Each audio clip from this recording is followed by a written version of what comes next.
Hello, everybody. Welcome to the Buckeye Weekly podcast. I am Tony Gerdeman here as always with Tom Orr. Tom, how's it going? Tony, are you familiar with the game Wordle? Oh, yes, I am. So this morning, my daughter, who is 12, uh, decided she was going to start playing Wordle. So I thought, okay, that's fine. So she opened it up, she put in a word, and she got it right on the very first attempt, on the very first. I have not done that once. I had a very impressive streak of 60 or so days going. I'm like, well, okay, that's fine. You got one lucky guess. All right, that's fine. Tony, I did not get today's Wordle. She got it in one.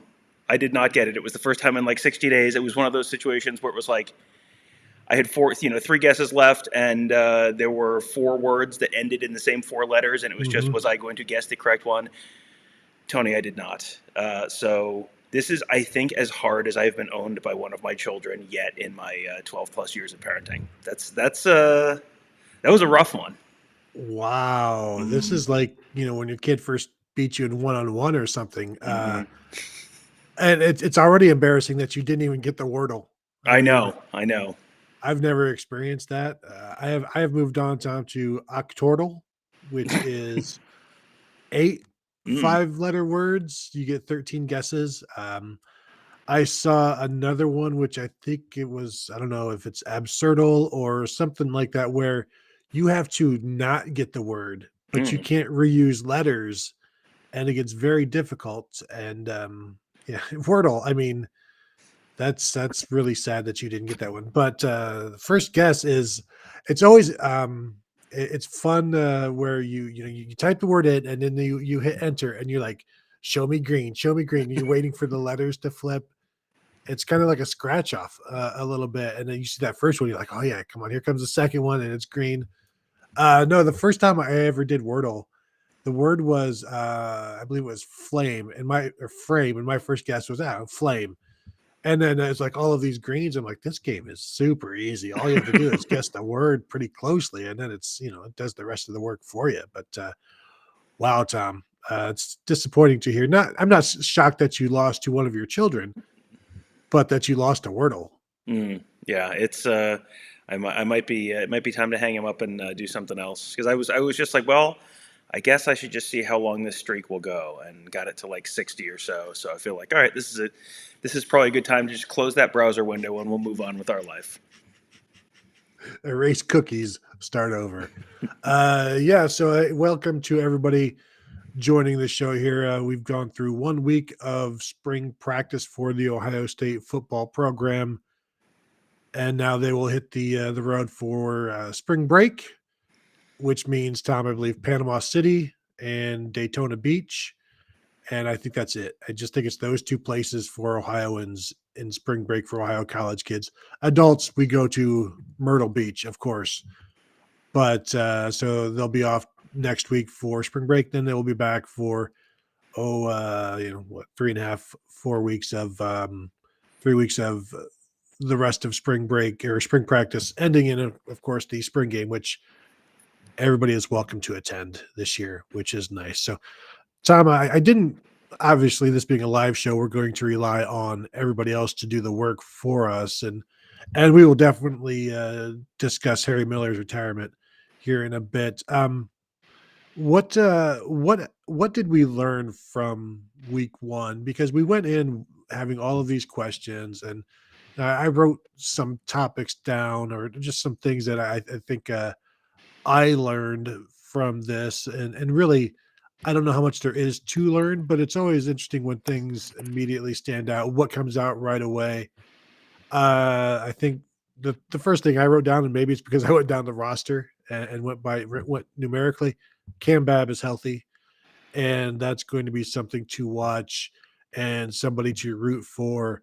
And it makes the receiving room deeper, and just happy for that guy that he's out there. Was listening to some of his interviews, said he doesn't feel like he's been through four ACL injuries, two on each knee. Feels like he's as strong as he's ever been, stronger than he's ever been. He said he feels faster than he's ever been.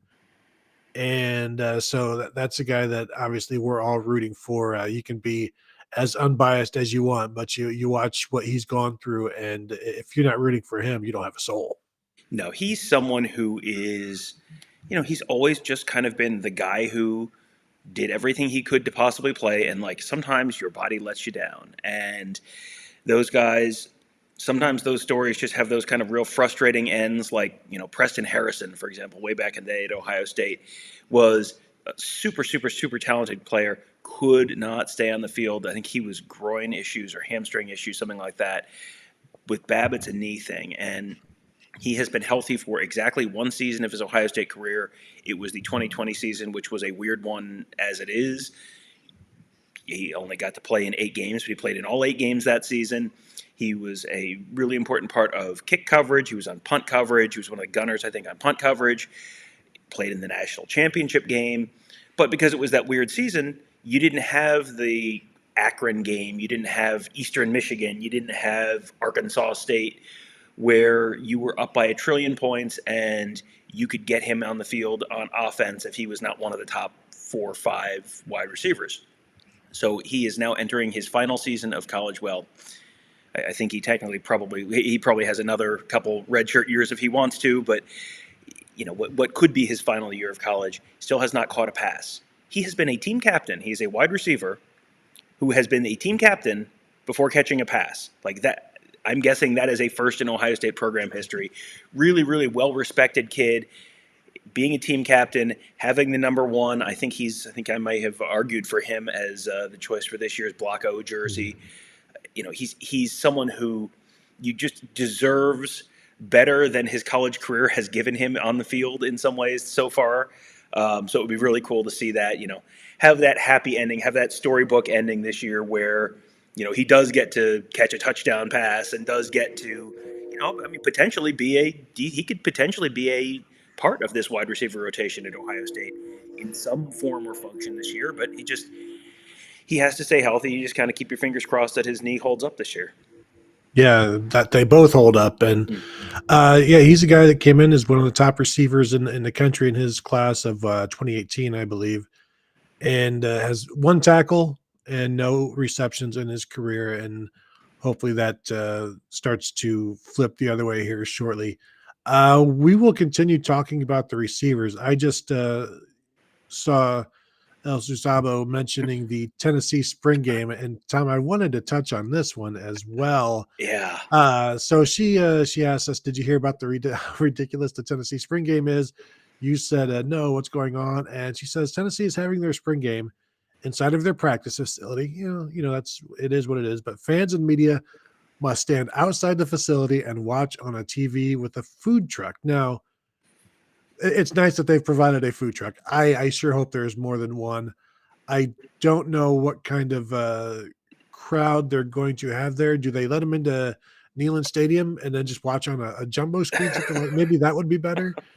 But to just stand outside and watch on whatever kind of screen they've got, boy, that doesn't sound like exactly a fun thing to do for a fan. It's a must for media because you got to be there, I guess. But that's Tennessee is one of these teams where a lot of people are starting to buy in because of what Josh Heupel was able to do.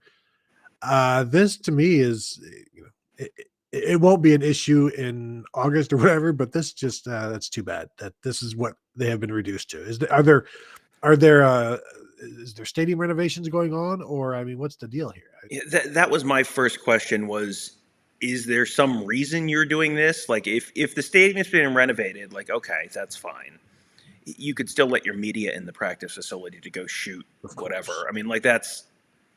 That's something. But there's no real reason to keep fans out unless there's some major stadium renovation project. And if there is, then okay, that's fine. But if you do that, then go move it to Nashville and go play it at the Titans Stadium. Like that's what Ohio State did a few years ago when they had a renovation project for Ohio Stadium. They just moved it down to Cincinnati and played it down there, and that's great. Like go build your fan base in another part of the state. Like that is a relatively low barrier opportunity for people to experience your team. And Tennessee is not Ohio State. Tennessee is like the state's team, but they have had a down couple decades at this point, and you would think you would want to connect with your fan base in any way that you possibly could. And it's not like the spring game is loaded with secrets and trick plays and oh boy, this is super duper secret. And the spring game is supposed to be fun. Like, go, let your fans hang, see the team, have a nice day in the sun. Like, that's the whole point of the spring game is, okay, winter's done. It's a chance to see a little football, feel good about football. Like, you come away from the spring game like, oh, that was, it was a fun day. Maybe go tailgate a little bit. Families with little kids who can't afford $70, $90, $180, whatever the ticket amount is for the fall. Like, that's a very easy way for families with little kids to go and like, you build your fan base over the generations. Like, that is such an easy win that if it's not because of stadium renovations, that's really idiotic. And if it is because of stadium renovations, they didn't just find another spot to play, that's also idiotic. Yeah, they're undergoing some construction on I think what I just read, the west sideline, adding some club seats. They're putting in a new scoreboard, stuff like that. So, yes, no stadium there, but yeah, I think if you wanted to, you could have made some effort like Ohio State did when they played at Paul Brown, like you said. Mm-hmm. And it's a fun road trip. It's also an opportunity for other areas of the state to have you and get a little bit of bump economically. But so yes, it's too bad. I was so looking forward to watching the Tennessee spring game this year on the SEC network. I don't know what I'm going to do without it. I think I'm going to play devil's advocate here and say that I'm going to guess that the stated reason for them not playing the game elsewhere is because this is a good visit weekend. So that way you've got, recruits visiting your campus, your facility, but just, have a scrimmage a week earlier and have that be the big visit weekend. Like, it just, there are workarounds here if you want to be creative and try and serve your fan base. But I think as we have seen in many sports over the last year, 2 years, 10 years, 20 years, fans don't seem like they are probably right at the top of the pyramid of concerns for athletic directors or athletic departments, Major League Baseball organizations, and what have you. So, Although what I've seen from college basketball fans a little bit over the last few weeks, I'm starting to think fans should not be allowed in any stadium or arena based on what's been happening. Let's get back to the receivers here for a bit. I've seeing some people talking about Julian Fleming, and I wrote some stuff about the offense a few days ago, and in my first draft of talking about the receivers, I didn't even mention Julian Fleming. And I saw somebody else mention that somebody was on the radio talking about the receivers, somebody else on the beat, and they didn't mention Julian Fleming. Like, it's this interesting, odd thing where he is probably a top 3 receiver, but you're so focused on obviously Jackson Smith and Jigba, but Emeka Egbuka and Marvin Harrison are the next big things. Except Julian Fleming used to be a next big thing, and then you've got Jaden Ballard coming in, earning all of this praise over this last week, and so he has started to get some attention. And meanwhile, you've got Julian Fleming still here, and I think one of the reasons, the main reason, obviously, he's now a junior. He's battled injuries. This is his junior year. He has just a handful of catches, has not really exploded in any way, even though he's got 2 starts to his credit. But even Emeka Egbuka and his limited opportunities, he had a 90-yard catch. He led the Big Ten in kickoff returns. He has shown something. Marvin Harrison has shown something. I'm not of the belief that Julian Fleming is nothing. I mentioned on the message board, like, he's basically, his situation coming into his junior year is not that dissimilar to Jamison Williams coming into his 3rd year. And of course, we saw how that worked out. It didn't work out for Ohio State, but I'm not ready by any means to write off Julian Fleming. I just think sometimes we get caught up in the newer and shinier and forget that this guy is still here. And I expect him to be the opening day outside receiver, one of the outside receivers. I assume Z at that point, and then Emeka Egbuka just comes in and can play anywhere. Like, we'll get to him, but he talked this week about how he's learning all the positions. They all are. They're all learning concepts. But I think you've got that top 3, and then Egbuka just comes in, and you've got a rotation of 4. And if anybody else can get in there, great. And I think you're right about Fleming. He's probably right now, if I was making a starting depth chart, he's probably starting at Z. He fits that weird niche in the roster where He's not the proven veteran returning guy like Jackson Smith and Jigba. He's not the exciting new second-year player like Marvin Harrison who caught 3 touchdowns in the Rose Bowl. He played in the Rose Bowl. He was a starter in the Rose Bowl. He had a perfectly fine day in the Rose Bowl. He caught a touchdown in the Rose Bowl. I mean, it was like it was a good day, good job. He did not catch 3 touchdowns in his first career start. He did not break every school receiving record in the Rose Bowl, so he kind of slipped through the cracks a little bit. He's someone who has kind of slipped through the cracks his whole career because of injuries, because he's had, he came in off of, coming from a system where he was really not ready to play. Like, he had all the physical tools to play, but he was just not ready to play in terms of skill development and that kind of stuff because of the offense he played in high school. And then he kept getting hurt. And I feel like you still haven't seen a fully developed, fully healthy Julian Fleming. The way Brian Hartline talks about how he is in practice, he just, he talks about him like a superhero, where he makes these plays that you're like, how on earth did he do that? And I think you sort of maybe got a little bit of a glimpse of that last year, the Nebraska game, where he had that catch along the sideline that ended up getting ruled not a catch. But it was like, if it wasn't a catch, it was like only by the most technical definition not a catch. So yeah, I think he's someone who could be someone who you've heard about for a number of years, who still is kind of the whoa, where'd that guy come from guy this year. Just because he's not new and shiny, he's not the veteran who's proven. He's just kind of like falls in that middle area. And those guys are the ones where if they don't have a good spring, sometimes those are the guys you're looking at as potential transfers. If he's finally healthy, I think he's someone who's going to be a good, have a good spring, and I think you're going to really see him potentially be a breakout candidate this year. Super chat from Philip Pulio. What are the odds we sign all 3 of those kids from Florida? Now, which 3 kids from Florida? Because I mean, is it the Brandon Innes and Carnell Tate, if we're counting him, the IMG, and then the defensive back Damani McLean, right? Or Bryson Rogers, the other receiver. Oh, Bryson Rogers. Yeah. I'm not sure which of those 3 kids Philip is talking about, but I mean, I had Alex on the morning show earlier this week, and he talked about Bryson Rogers, and he is very optimistic about Ohio State's chances with Bryson Rogers. Carnell Tate is someone who Ohio State has kind of been in the top 2, and maybe the top 2, what those top 2 has changed a little bit over time, but he's been in the top 2 the top 2 with Ohio State the whole time. I think you got to feel decent about that. Brandon Innes, I think of those 3, is maybe the biggest question mark, because you keep hearing those rumblings about USC, but the odds they sign all 3 are probably not tremendous. 60%, 50%, something like that, maybe. But the odds they sign 2 of those 3, I think, are pretty darn good, right? I got to go find a light switch. I forgot to turn on the power outlet for my computer. So hang on one second. I'll be right back.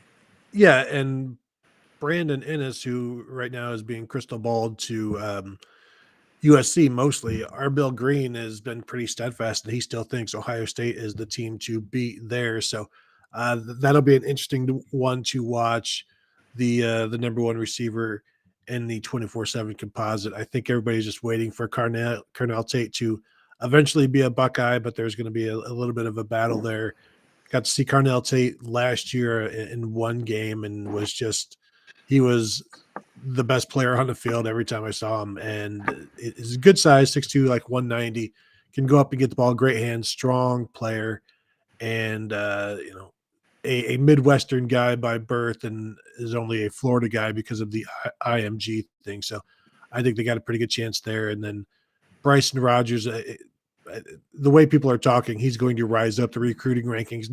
Right now is the number 40 receiver in the nation, number 308 overall. But when Ohio State goes after somebody that early and they target that person, go ahead and believe Ohio State's eyes over what the recruiting rankings say. This is about the same time.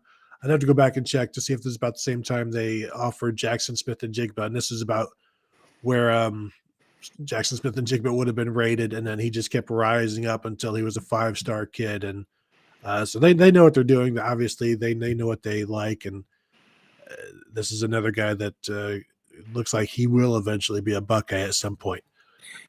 Yeah, Bryson Rogers, I think, was an Alabama and Ohio State race right now, I think, which go ahead and bet against Nick Saban and Ryan Day and Brian Hartline and the personnel departments at these two schools. Like, I will tell you, no disrespect to 247 or On Three or Rivals or whoever, but my money is not on them if they're betting against Alabama and Ohio State being high on the same wide receiver. And we know Alabama likes guy. If Ohio State likes them, then Alabama clearly. Like, if you can play at Ohio State, you can be a star at Alabama. I mean, like, there's nobody else. That's just, you go from a big pond at Ohio State for a small fish. You go to Alabama, you're a big fish in a small pond, and you can do something there. So obviously they have good eyes, as Tom said. The Emeka Egbuka thing, he said he's learning all of the positions. The Brian Hartline teaches, and the Ohio State offense teaches concepts to these receivers, so they know what everybody's doing. That way, if they have to play X on this drive, they can do it. If they have to play H, they can do it. And there's also so much motion that goes in where, we saw how many times last year Chris Olave is lined up out wide and he moves into the slot, and now he's got a safety over top of him on a deep post and things like that. So they all have to understand everybody's position. That's why I think you're going to see so much moving around. Jackson Smith-Njigba even said it. Like, they're going to move him outside some. I think he's still going to be majority in the slot, but they can move guys all around and get whatever they need.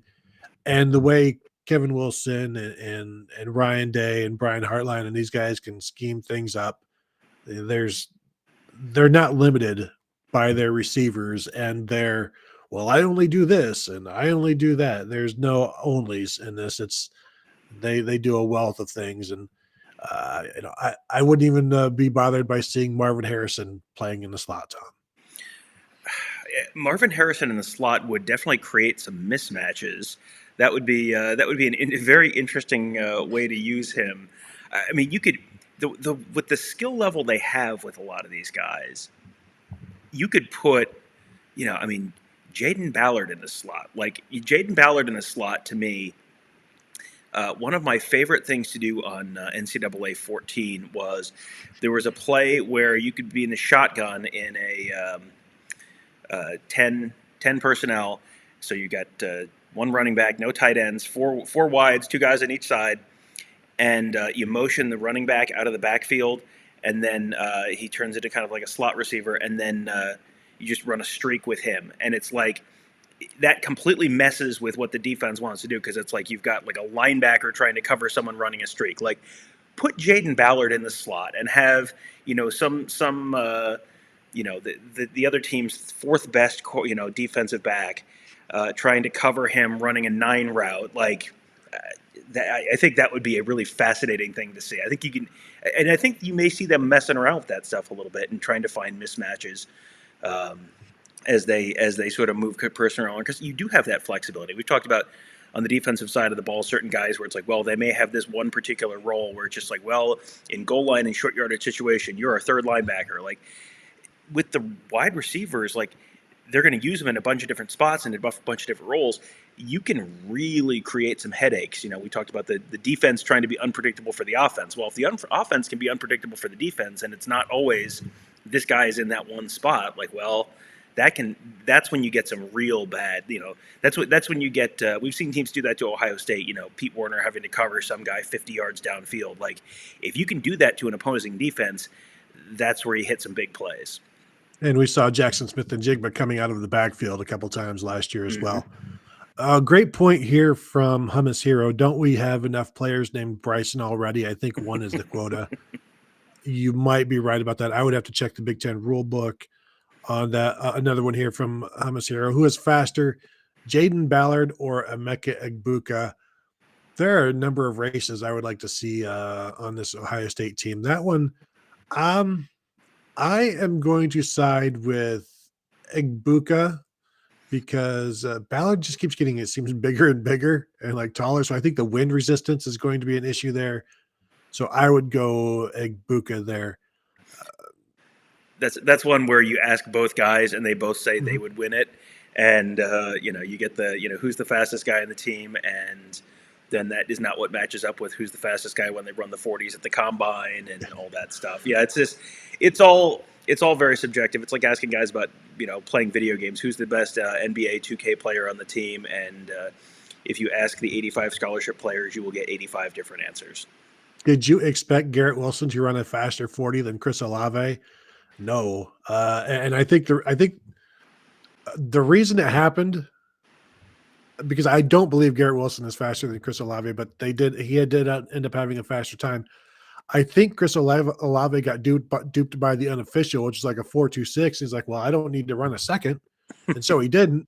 And then that comes back being slower than Garrett Wilson's official time. Like once they were officials, and ended up Chris Olave was slower. I wonder now, like if he's like, I would have really liked to run that one again and gotten the actual number that would be below Garrett Wilson's. Because even Ryan Day was asked, hey, who's going to run faster? He said, probably Chris, but not by much. Mm-hmm. And I think Garrett Wilson blew everybody away with the 4.37 that he ran.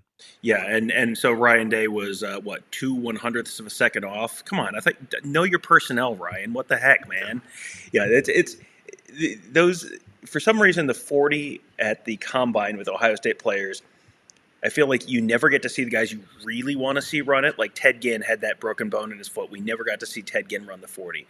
Kendall Sheffield, when Kendall Sheffield was at Ohio State, and you kept hearing how he was one of the fastest players ever. He had a hamstring or something. For whatever reason, he didn't run the 40 at the combine. Like, I feel like, it's exciting, and they had the only two pairs of teammates to ever run sub 4.40s at the same combine at wide receiver. They were both Ohio State. It was Terry McLaurin and Paris Campbell, and then now Chris Olave and Garrett Wilson. So anytime you're sub 4.4, that is blazing fast.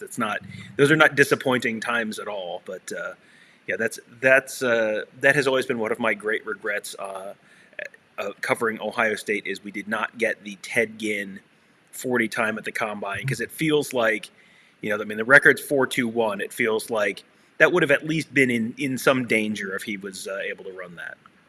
Yeah, I'm with you. When that didn't happen, wasn't able to happen, I was saddened.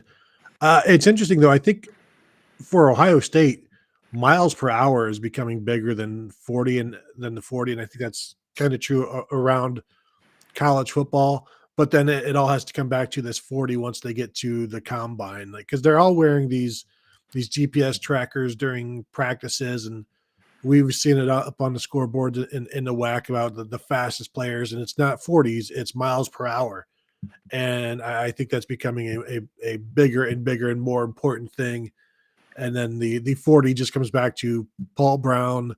Back in the day, average player runs 40 yards to cover a punt, and they need to know who the fastest guys were to be the punt gunners, and that's where that still stems from. And as we know, old school football will never die, and the 40 is always going to be a measurement until it's not. And I wonder if the day they decide, we're not going to do this anymore at the combine, you'll have like the NFL Network and everybody's like, no, we need this because this is the only part of the combine that people really watch. Like it's so odd. Like this is the part you've got to tune into, and it's 40s, and now it's time for the offensive linemen, and they're going to run two of them, and it's like, are they covering punts? When is the last time an offensive lineman ran 40 yards in a straight line during a game? It might have been Orlando Pace against Rice in 1996, blocking downfield for Michael Wiley. Doug Daddish.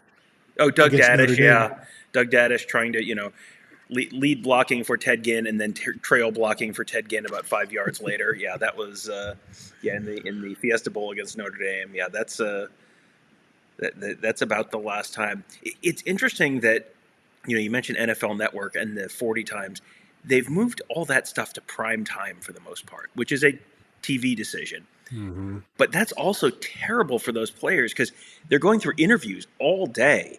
And, some of the, then you're going through interviews with teams, and that's if you've gone through a job interview, that's a stressful, that's a really stressful experience.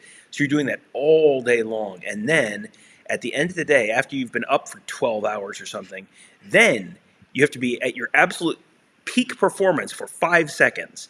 And this is the 5 seconds that's going to determine if you're a wide receiver, like that can bump you up a half a round or bump you back a half a round if you are particularly slow or if you are particularly fast and the Raiders have a pick. Like that can make a big difference in your draft slot. And it's like, well, all day, like there is not a time when you're going to have to go through. This is not like simulating game conditions. Like, oh, you have to go through job interviews for 12 hours before you play your Sunday night football game. Like, no, that's not how this works. So, this is, again, we talked earlier about the fans not necessarily being the main concern of those in charge. The NFL seems like it's maybe making the peak performance for those players on this extremely important day for them, maybe making that a little bit secondary in concern to TV ratings for their network, which is not great.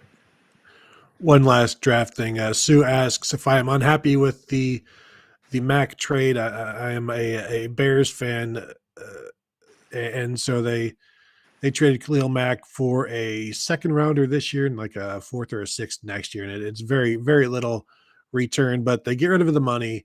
They do get a second rounder this year, so they have two that they can package now, Tom, and hopefully maybe possibly go get like Chris Olave or something like that. So if that happens, no, I'm not unhappy anyway because I'm no longer able to have emotions about sports. Certainly not professional sports. So that's where I'd like to see it. Get Justin Fields some help. Now they have already done that by firing their head coach and bringing somebody else in, so that helps. But I'm okay with that. Anything? I think we've covered the receivers, Tom.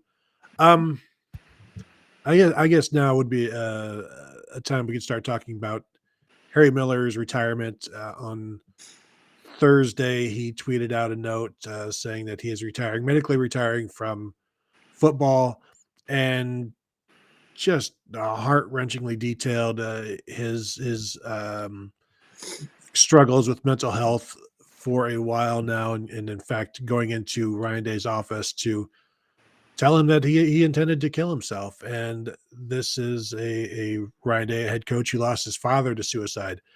And Ryan Day, when he got to Ohio State, one of the first things he did was implemented all kinds of mental health initiatives, brought in the two full-time psychologists to be available for the players, for staff, for anybody who needed them.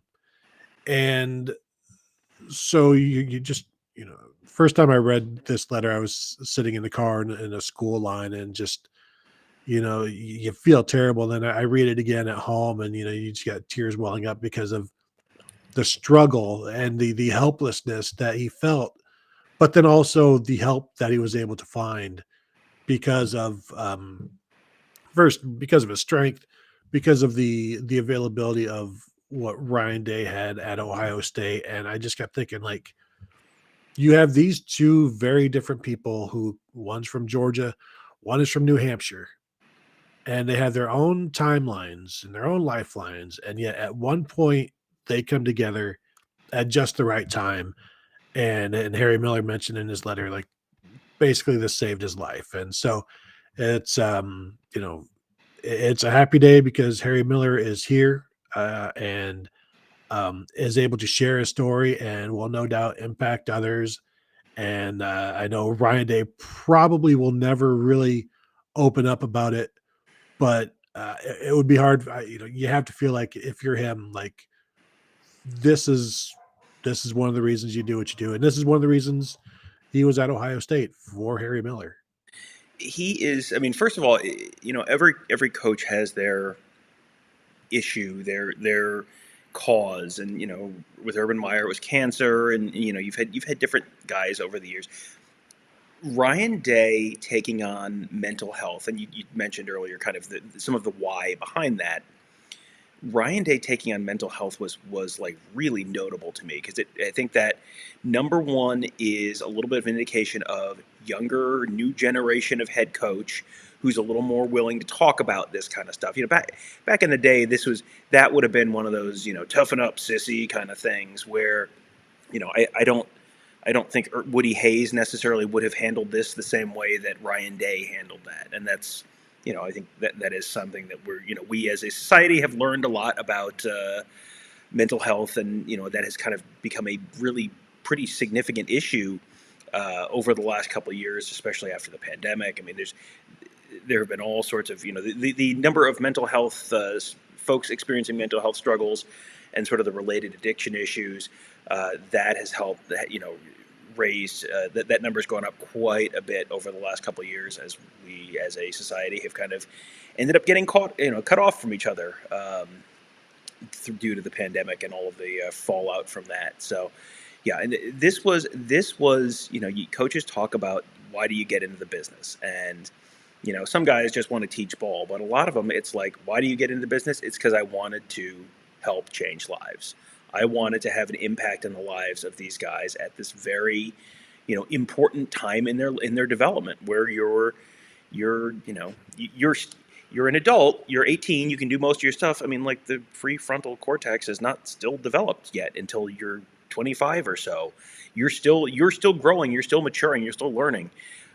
This is a really important and impactful time in these guys' lives, and as a coach and someone who really is willing to take these kind of issues on, this is maybe the most important thing that Ryan Day has done since being the head coach at Ohio State. And good for Ryan Day for being willing to talk about it, because this is not stuff that's easy to talk about. This is stuff that's it's a lot easier to talk about cancer because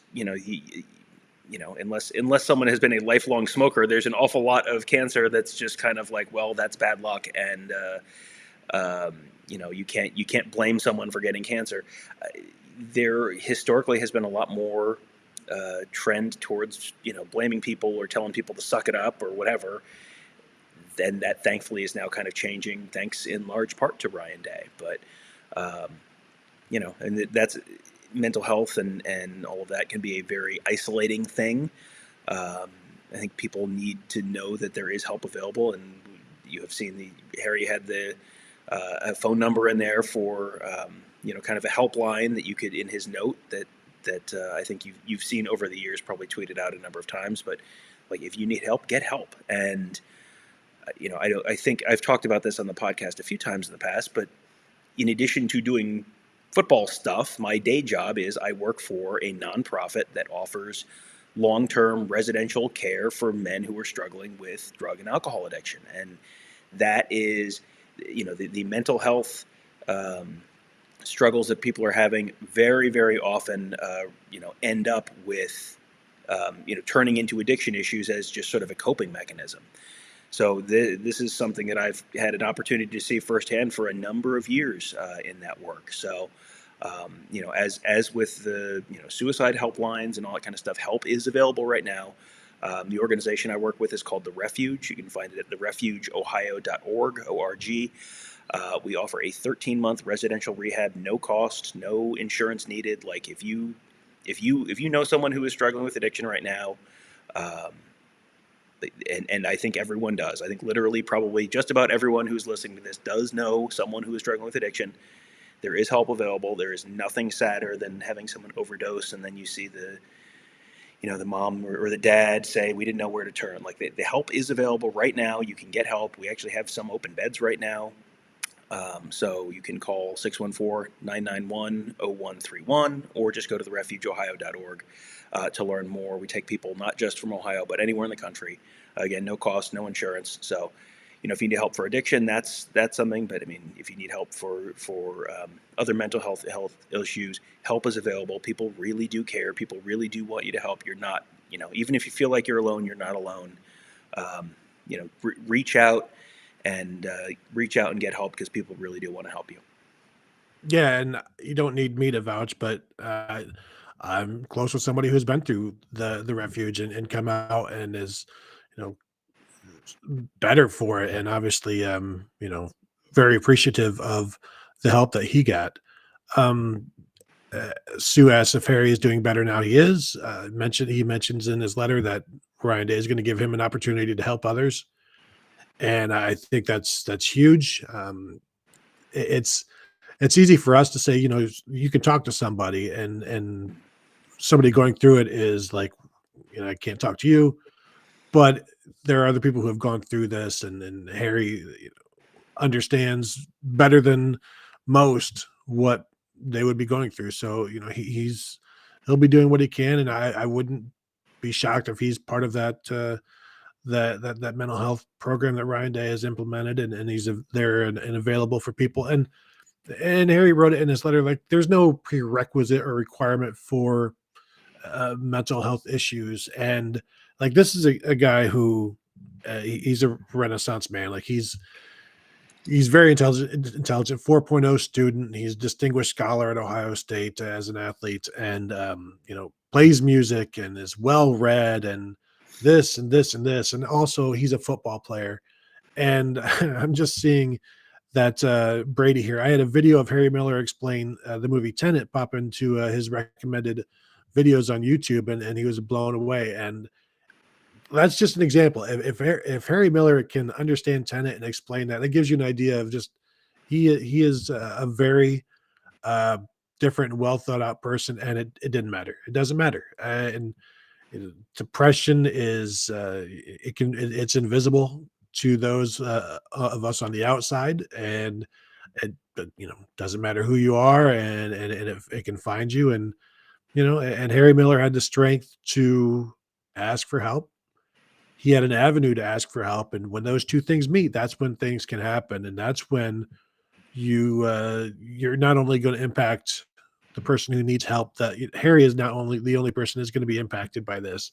Others will be impacted by his story. I mean, you look at his tweet right now, and I think it's got like 4,000 or 5,000 quote tweets of just expressing thanks, expressing hope, and this just continues to spread outward. So obviously, we're all hoping for the best for him. And as I said, today's a good day because Harry Miller is here tomorrow as well, and so we are thankful for that. Tom, anything else? No, I think your point is exactly right. Like you can't. A lot of times it's hard to know if someone's struggling. Like and just reach out and talk to people, even if it seems like people are doing well. Like reach out and talk to them and just how are you doing? Like and like I said, the last couple of years, I think we've been kind of pretty isolated with. There are people I haven't seen for a long time who I normally would see much more often, and and like social media and that kind of stuff doesn't necessarily fill that void quite the way that I think we were all probably hoping 2 years ago today when this whole thing started. So yeah, it is like reach out if you need help, reach out and ask for help, and if just reach out to people and just check in. Like, hey man, I just wanted to see how you're doing. I care about you. I hope you're doing well. Would love to meet up and get a coffee or whatever. Like, reach out, reconnect with people. We need people in our lives. You gotta stay connected with folks. And if you have questions about the refuge or you have questions about any of that kind of stuff, my DMs are open on Twitter. So. Maybe we can do something good with Twitter for once. My handle is on the bottom of the screen right there. On if you're watching on YouTube, it's at Tom Orr 4. Tony's at Tony Gerdeman. If you need anything, if you have questions, reach out. Like we are here, and we want to be a resource for you guys, and for anyone listening, YouTube or podcast or whatever, like let us know if there's something we can do to help. Absolutely. And Harry Miller, every year, I'll just finish with this and then we can talk some football. Every year helps in Nicaragua with just helping the less fortunate, spreading the word and things like that. If you want to support that, you can check out the website missionfornicaragua.org. There are areas there to donate and help that cause as well. So that is that. And so now to back to football, Tom. Not the easiest transition, obviously, but just looking at I see here from No Name, Coach Knowles and Harry might get along really well. I have heard Jim is quite the Renaissance man himself. Jim Knowles, this was is definitely a very interesting guy. I believe he's a marathoner. He enjoys his cigars, so those two things definitely mix. But it was interesting watching him talk the first time, or this week, when explaining tackling, and he'd get up and the microphone was the ball carrier and where you got to put your hip. And the thing that struck me through all of this is how much he talked about teaching rather than coaching.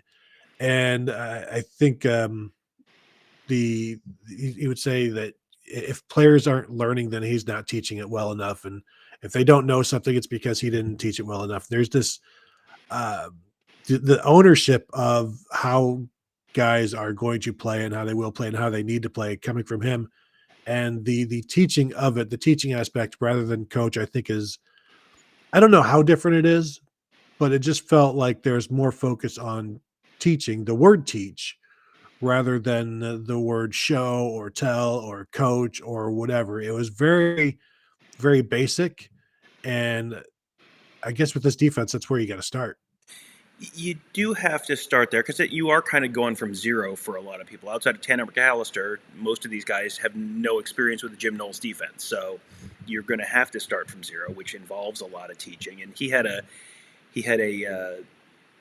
sequence of events where it was like teach and then motivate and then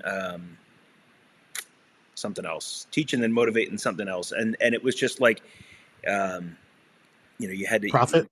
yeah, essentially. I think it was basically like correct or something like that. But you had to it was essentially you have to explain to them what they're doing, and then you have to explain to them why they're doing it, and only then does it actually work. And that's, I think, a reflection a little bit of a change in how you have to approach things these days. I mean, Jim Knowles I think he's 56. He looks, he without, he's bald and he's got the gray beard and all that kind of stuff. And you look at him, you're like, is he in his 60s? Like, no, he's only 56.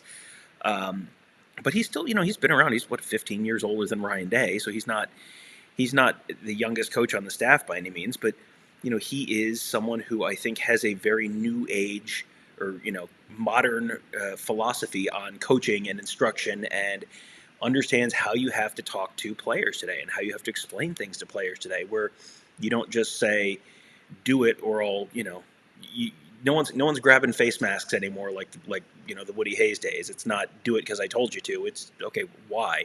Because also that helps. Like, if you understand why you're doing something, you understand how it fits into the whole defensive scheme. That's important because then you understand who else is doing stuff, and it's not just I have memorized what everyone else is doing on this play. It's I know why they're doing this on this play. I know why I know why all these guys are doing it, because then I understand how it all fits together. When you understand that, then you really can execute it a lot better. And he is he talked about mentioned the tackling thing earlier. The tackling thing was fascinating because he was asked about tackling in spring practice, and he started the answer by talking about, I think, a former teammate from Cornell who I guess has passed away and his wife donated his brain for CTE research. And that was how he started his answer on tackling, was this experience he had with a former teammate at Cornell decades ago. This is why they don't tackle. And he said, you don't need to tackle. You have to learn the technique, and you learn the technique, and then you come from the proper angle and you use the proper technique. You can do it in the game. That's not something you have to practice. You have to get the technique right. So, it sounds like they are not going to be tackling a lot in practice, and he has not tackled in practice for years, and he's had a fantastic defense at Oklahoma State. So obviously this is working. So, you've kind of got the theory going into practice there. But, again, this is sort of reflective of the new era of how you have to approach this stuff, because people are not running Oklahoma drills for an hour at the end of practice with no water. Like, this is not the Junction Boys days anymore. You got that's the kind of stuff that will, when you are recruiting players and you are telling their parents, we are going to take good care of your son. That's one of those pieces that goes into that. It is not just we're going to get him his degree. It's also we are going to take care of him physically, physically and mentally, and all of that. The last two segments really do kind of go together in that way. That this is all part of caring for these players, because you have to care for these players, because it's like the NIL stuff is great, but if people think you're not going to you're not going to take care of their kid, they're probably still not going to send them to you. Yeah, that was one of Jim Tressel's old coaching adages, that players don't care how much you know until they know how much you care.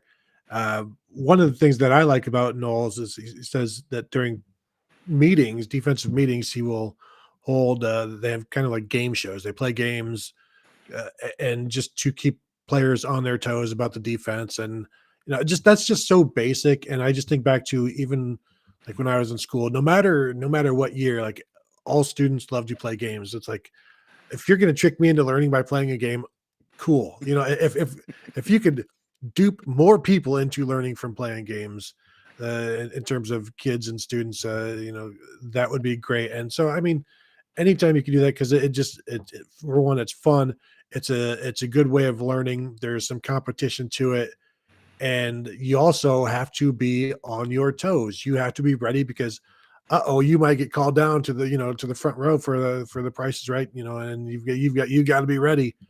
And so you got to come in prepared. And I don't know if I probably told this story. Like I used to be in 4-H because I wanted to go to this camp, and that was the only reason I was in it. I just wanted to go to this camp. My brother and sister got to go to the camp from being in a certain school district, and it was one of my childhood dreams. I just want to go to this Camp Palmer. I'd heard so much about it, and then we moved out of that school district, and the only way for me to get to Camp Palmer was to join 4-H. And so, you know what? I got to do what I got to do. But then with 4-H, like you have to do stuff. Like you have to like have projects and stuff, and you have to like come up with ideas. And so for each meeting, they would call people up to, okay, now tell us about your project, what you've been doing on it. And every day I'd be like, for every meeting, it would be just this sheer terror. Like, please don't call me because I have not done anything. I don't know what I'm doing. I just want to go to Camp Palmer. And then after like 3 weeks, I was like, Mom, I don't want to do this anymore. She's like, good. I didn't like taking you anyway. But never got to go to Camp Palmer. Am I bitter? No. Does it still haunt me? No, of course not. Why am I talking about it? I don't know. Um, but you just that if I would have been more prepared, sure, I'd still be in 4-H today if they'd let me, Tom. But I think it keeps everybody on their toes. It's thank you, Sue. Dream big, Tony. Yes, one day I just want to go camping, and maybe I will. But yeah, I anytime you can change the way guys learn or just keep them on their toes because it's a new coaching staff coming in, and it's going to be different. But then you make things a little bit different, make things a little bit more uncomfortable. They learn your way, and then pretty soon they're doing exactly what you want. Yeah, and that's, I mean, I think that's kind of another universal truth, like you said. Like if you can come up with ways to make it fun, you're going to learn without realizing you're learning. Like I coach, I've mentioned this before. I coach my son's hockey team, and USA Hockey, which is the governing body for the sport, makes you go through all these classes, and you get all these you like video lessons, like you're kind of watching just clips, but you also do these like Zoom classes. You get certified every year, and it's hours and hours and hours, multiple nights to do this. And their philosophy, they have studied, they have psychologists, and they've studied learning and how this works, and it's just like it is very consistently like, do not have just like kids skate around cones. Like when I was a little kid and I played soccer in like kindergarten or whatever, it was just like, oh, dribble the ball around cones. I was like, this is not that fun. If you can make it more like a game, kids are going to learn the same stuff, but they're actually going to enjoy it. So they're really going to be focused, and that makes it more fun. That makes it more, they will stick with it more and they will learn more. That's kind of the thing. And it sounds so hokey, like, oh, we're going to do game shows. Like that sounds so cheesy. But again, this is one of these, like, you can't really argue with the results when you look at what Jim Knowles has gotten out of over the years. Because what was he working with at Oklahoma State in terms of defense? Like, when has Oklahoma State's defense ever been worth a plugged nickel? Never. And all of a sudden now they have one of the best defenses in the country. And he was asked about, coming to Ohio State, and like, so what's that like, having Ohio State players? Basically like, yeah, they're big and fast, and now we have to, get them to do what we need them to do. So that is, if the $64,000 pyramid or family feud or whatever is the interim step between, step one, have good players, and if that is the question mark step before step four, profit, like, yeah, great, whatever, man. Like, whatever you got to do to get them there, I'm sure Ohio State fans will be perfectly fine with it. I wonder what Nick Saban's game show of choice is. I don't know. He's Probably, I don't know. yeah, he's a well, he's an interesting character because he's been this like guru for the last 20 years, and he's this like this god of college football for 20 years. But also, he's a really small town West Virginia guy. So he's like a story of, in conclusion, Nick Saban is a land of contrasts, basically. Mhm, So mhm. yeah, I could see him having like a really shocking like you know everything is based around old episodes of Hee Haw, and everyone's like, what? But I could see that being the answer for him. I don't do game shows. I just do hee haw. Yes. Question from Where Goes One. Tom and Tony, what do you think of the new 425? So far, they have not given up a touchdown. So I think it's been fantastic. I am interested in what it looks like against a Wisconsin, where what does it do when teams are running the ball, when they want to run the ball, when you're facing a really good running team? Because throughout this conversation with Jim Knowles on Tuesday, I don't believe the word Sam linebacker ever came up. I don't think any type of mention of three linebackers ever came up. Now they're still very basic levels of installation right now.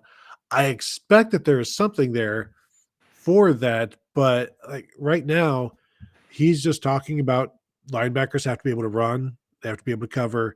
That nickel is a cover first guy, but then also has to be able to stop the run. But when you've got basically just six guys who are focused on stopping the run, is that enough? And that's where all of the scheming, the looks, the different looks, and all of that comes together. And of course, it's very imperative that the front line, the front four, wins their battles. But it has worked, and now it's going to be employed by more talented players in theory. But I'm still interested to see what it looks like on short yardage, or like I said, facing Wisconsin, things like that. Even in Iowa, I think they still play a lot of 4-5, but there's got to be. I still think there's got to be some 4-3 in there somewhere, Tom. You would think, and I would be interested to know, like, what's Paula Ianioteote doing in practice these days? Like, what is he? I saw he was working at punt gunner, which, like, okay, that's one period. Like, what else is he doing at practice? Because Mitchell Melton was looking at maybe he's going to be a weak side defensive end. He was kind of one of those other big linebackers. Cade Stover's kind of in that bucket as well.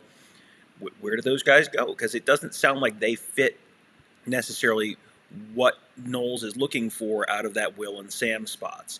Those sound like those are more like fast sideline to sideline, spill the play outside, run guys down, be able to cover in space. Like that. That's kind of what he's looking for out of those Will and the Sam roles, or the Will and the Mike roles. So then where do those traditional Sams go? Where if Baron Browning was on this team this year, where would he be playing this year? And I feel like the answer might be that Leo slash Jack slash weak side defensive end role, but they haven't even implemented that yet. That was not even a thing they looked at this week. They just did 4-down stuff all week because that's what the players are used to. So they're starting with the stuff they're kind of familiar with, and then they'll build on that as they move forward. I think the seventh guy if you're playing in Wisconsin, I think if you're still in that 4-2-5, the seventh guy in run support is going to be that boundary safety or bandit position, which is like Ronnie Hickman, that's Court Williams. Like that's probably that maybe that is that guy just is playing closer to the line of scrimmage, and he kind of functionally turns into the Sam. I mean that sounds kind of like what maybe they're looking at, but again we're very very early in the process. They haven't even really had full practices. Ryan Day talked about this kind of being a week of OTAs before spring break, and they're just beginning the very, very basics of scheme and philosophy and all that kind of stuff. So, yeah, we're not quite yet to a point where there is. I would feel extremely confident about anything on the defense in terms of like this is definitely how this is going to play out. Like, yeah, I think you're going to see that bandit or boundary safety guy kind of being that next weapon in run support when you're playing in Iowa, when you're playing a Wisconsin, someone like that. But yeah, I assume there is a role for Paula Ie and Naoteote this year. I just don't yet know. I don't know what it is, and I don't know if they know what it is. I can promise everybody that Jim Knowles has thought about the running game. So, because Probably. you don't expect them to get to the first game and you lining up for the kickoff against Notre Dame and Ryan Day gets on the microphone. He's like, "We're good on the run defense, right?" And then Jim Knowles is like, "Oh crap." Oh, I knew I had this string tied around my finger all year, and now I couldn't remember what it was from. That was what it was for. Meanwhile, he never forgot to turn the curling iron off once. It was the run defense that he was supposed to take care of. But yeah, it'll be interesting to watch. And he's got answers, and you have to have answers for everything. And this 4-2-5 basically allows you to have answers for everything if it defends the run, because it's out there designed to defend the spread, and it also has to obviously defend the inside run and things like that. And as GOJ says, kind of dictates you gamble a little bit, you're aggressive, but you still have to stay in your lanes. You have to be gap sound. That's what you want. And then with that gap soundness, then the run can be negated better. Tom, how long do you want to go today? It's a Friday. People have I do want to mention that one other thing, Tom. Mm-hmm. And then you can tell me if you want to go or not. We have been wondering who is going to be the left tackle after Paris Johnson. What are they going to do if Paris Johnson leaves after this year or whenever? I am now convinced that the next left tackle at Ohio State will be Donovan Jackson. Am I crazy? You're less crazy than I would have said a week ago. I don't know that I'm quite ready to crown him the 2023 starting left tackle just yet, but the way they talk about him is, generally coaches are a little bit hesitant to get too far out over their skis with young guys who haven't really gotten a chance to play all that much yet. And they don't want to, they don't want to overpromise. They don't want to put too much pressure on these guys. But you listen to Kevin Wilson talk about Donovan Jackson this week, and holy smokes, like it was like he came in the summer, and it was like they couldn't get him on the field fast enough. They could not get him involved fast enough. He was in that, they're drawing up packages to get him on the field. Game 1 against Minnesota after he comes in over the summer. Quick feet, very athletic. I mean, he's what, 6'4", so he's not exactly prototypical left tackle size, but Ohio State has had guys make that work in the past. I don't think Jamarco Jones was particularly tall, and he was a quite good left tackle for them a few years back. You listen to how coaches talk about certain guys, and there's always kind of are they just saying nice things so he doesn't transfer, or Donovan Jackson does not seem like he is in any danger of transferring. He is someone who is going to win a starting job this year.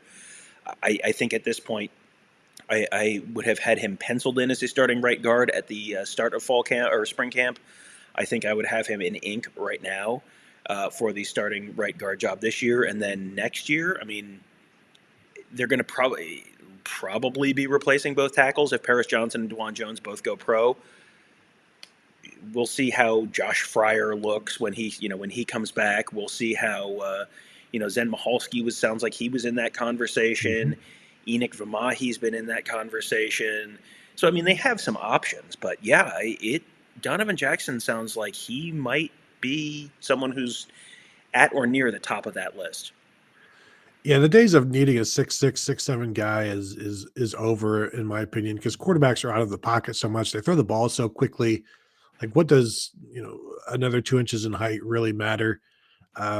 So I think that's I don't think it's as necessary as it used to be. And we've been saying it since Donovan Jackson committed. You look at his film, look at his feet.